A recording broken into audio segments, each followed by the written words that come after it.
Bienvenue dans un nouvel épisode du Conseiller en placement en partenariat avec Dukascopy TV. Je m'appelle Matthew Stevenson. N'oubliez pas, l'argent peut prendre soin de vous, mais il ne peut pas prendre soin de lui-même. Nous sommes en plein été, une vague de chaleur en Europe, une vague de chaleur aux États-Unis, toujours chaud en Asie pendant des mois de juillet et d'août. Donc nous allons jeter un coup d'œil à des actions de vacances, celle de Carnival Cruise Lines, une des plus grandes sociétés, sinon la plus grande dans le monde, qui fournit des lits en mer. C'est un hôtel flottant. La société possède plus de 100 bateaux dans le monde entier. Beaucoup d'entre eux sont dans le marché de la croisière de l'Amérique du Nord en hiver. Beaucoup se trouvent dans la Méditerranée en été. Ils se rendent également en Asie et prennent livraison en utilisant un grand nombre de nouveaux bateaux. En général, Carnival Cruise Lines a beaucoup de succès. Ils ont beaucoup de marques. Ils gèrent leurs bateaux de la façon la plus rentable. Et ils profitent très bien. Une des questions à laquelle nous allons jeter un coup d'œil, c'est qu'avec l'ouverture de Cuba, qui va gagner? Et je crois qu'une des sociétés qui pourrait devenir un gagnant immédiat, ce serait Carnival Cruise Lines, comme elle se trouve en Floride. La société a quelques mille passagers à bord. Le bateau passe à la Havane, où ils ont la permission de débarquer. Les passagers peuvent y passer quelques jours, se reposer à la Havane ou quelque part ailleurs. Les gens visitent la nouvelle Cuba sans devoir descendre dans un hôtel local. Mais est-ce que les actions de Carnival Cruise Lines, c'est ce que vous voulez avoir? C'est tout à fait possible. 51 $, 52 $, l'action, c'est un très bon prix. C'est 17-18 fois le revenu. C'est une société très bien gérée. Et quant à Carnival Cruise Lines, ce qu'ils savent faire, ils peuvent augmenter les dividendes sur une base trimestrielle et annuelle. La gestion de la société appartient à quelques familles, à de diverses fiducies.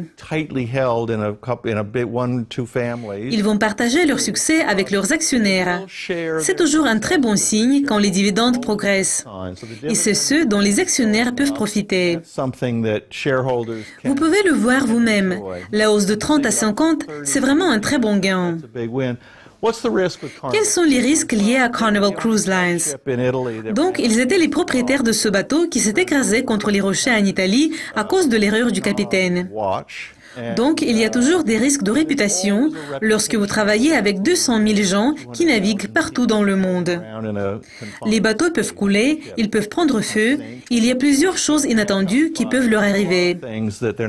Et vous avez un équilibre. Vous avez du succès, comme la plupart des gens passent très bien leur temps à bord, mais quand quelque chose ne va pas très bien, il y a une intoxication alimentaire ou le paquebot coule, cela n'aura pas une bonne influence sur la société mère. Les risques liés à Carnival Cruise Lines proviennent également du secteur hôtelier. L'Internet présente des prix de ces paquebots de croisière presque sur une base horaire.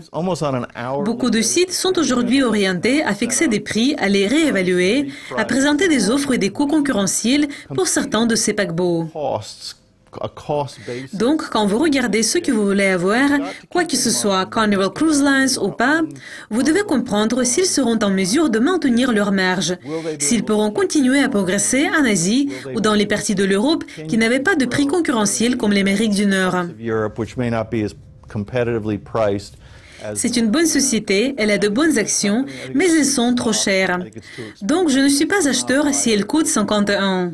Et j'espère qu'il y a un recul jusqu'à 30-35 $. Ce serait un niveau intéressant. Donc, c'est tout pour cet épisode du Conseiller en placement. C'était Matthew Stevenson en partenariat avec Dukascopy TV. N'oubliez pas, l'argent peut prendre soin de vous, mais il ne peut pas prendre soin de lui-même.